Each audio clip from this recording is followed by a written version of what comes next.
Hi everyone, I'm Tom and welcome to my channel. Today we're going to be tackling the big question in theatre. What is acting? We're going to be looking at the differences between drama, theatre, performance and acting, trying to define them, the difficulty and limitations of trying to do that, as well as having a look at some examples.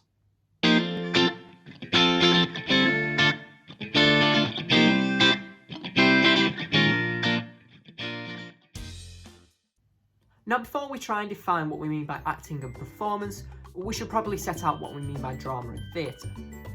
Drama is a literary format that often manifests itself within physical mediums. Theatre is that physical medium.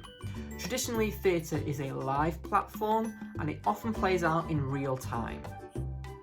Brook helpfully points out what theatre is in its most basic form. In his presentations, which he's titled The Empty Space, he says, and I'm quoting here, "I can take any empty space and call it a bare stage. A man walks across this empty space while someone else is watching him, and that's all that is needed for an act of theatre to be engaged." Now here, Brook offers a really basic understanding of theatre, but it really helps us sort of shape that wider context of acting and performance. So what about performance? Well, performance encompasses a lot of actions. It's most often understood in relation to being, doing, showing, telling, all those active verbs and actions. Now, not everything is performance, but a lot of things can be understood as performance. For example, this is a performance. I am sat here doing, being, showing, and telling you information. Now, performance can often be understood in relation to what actions can and can't be done within a given environment as well. Richard Schechner theorises that these actions and behaviours are a specific combination of known behaviours, also known as restored behaviour or twice behaved behaviours. Now within this, he suggests that every action or behaviour is taught at one point. And when those actions are played out in a given context, it's a simple recalling or reconstruction of those known behaviours to suit that given environment and given context. For example, we might say that eating a meal is a performance. It's marked by an action. Those actions are learnt at an early stage of development, and it's often played out or performed within a specific environment that allows that behaviour or action. And from this, we can understand that performance is all around us all the time. Now we've got a very basic understanding of what performance is, let's have a look at acting.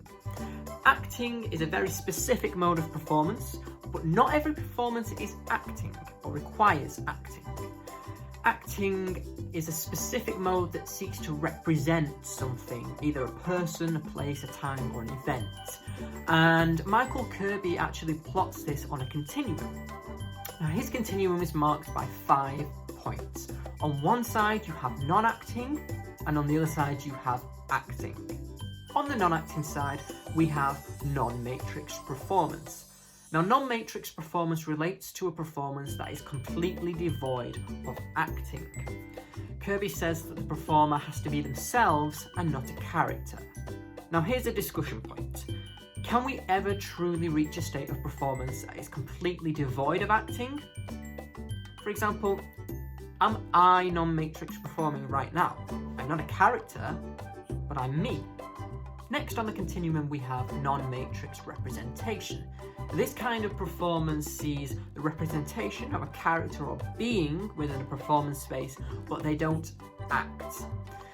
Now the associations and representations are attributed to the performer, but not by the performer, and often manifests itself within the physical properties of the performer, such as costume. So am I a non-matrix representation of myself because of my costume? But I'm not acting, I'm not doing, I am being. One example of this would be the 2016 art performance We're Here Because We're Here, which I was a part of. Now the performers dressed as soldiers from the First World War, went out into the public space and just existed. They were being. They didn't do, but we could see that they were representing something or someone purely on the basis of their costume. They were different, they were marked as being a performer, but they weren't a character. In the middle of the continuum we have received acting. We're most aware of this when we see background actors or extras in a show. Now, this concept relates heavily on the perception of acting by the audience. The actor or performer might not be acting or reacting to the action as much as the other characters, but they're still projecting this sense of action on stage. As we move towards the acting side of the continuum, we're met with simple acting. Simple acting requires one element or dimension to make up a character. It often manifests itself within a physical or emotional representation to create this character. Now, I'm sure you're beginning to see the limitations of the continuum here, because surely the physical representation of a character is non-matrix representation, but surely the action of a character, because we perceive it to be action, is received acting.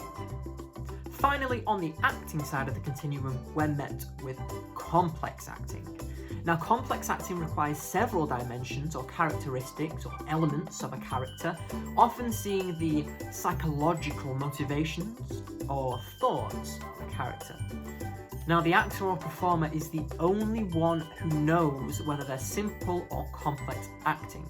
So long as the projection is received by the audience to be acting, they are acting. Now, there are several limitations to Kirby's continuum here.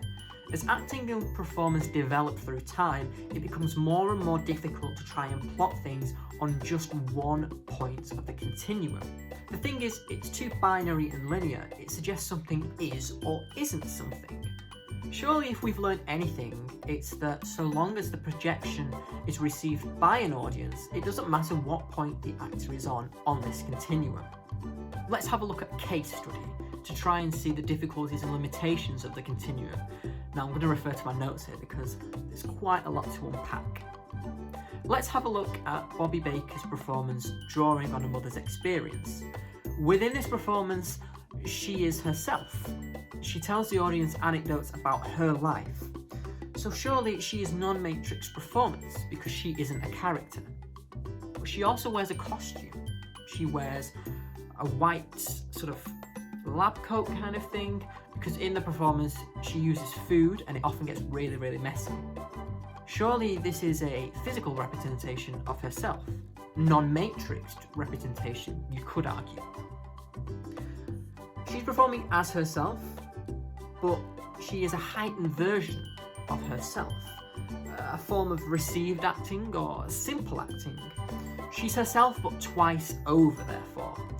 She's playing herself, which must mean that she's taking on several dimensions or elements of a character.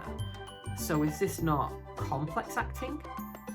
Baker's performance, like a lot of performances these days, it can't be plotted on just one point of the continuum. Now, I would propose that instead of Kirby's continuum, we can examine acting to be on a multidimensional spectrum or plane. Within this, performances can be plotted on more than one point at a time. How would you examine acting? Would you use Kirby's continuum? Would you use a spectrum or a plane?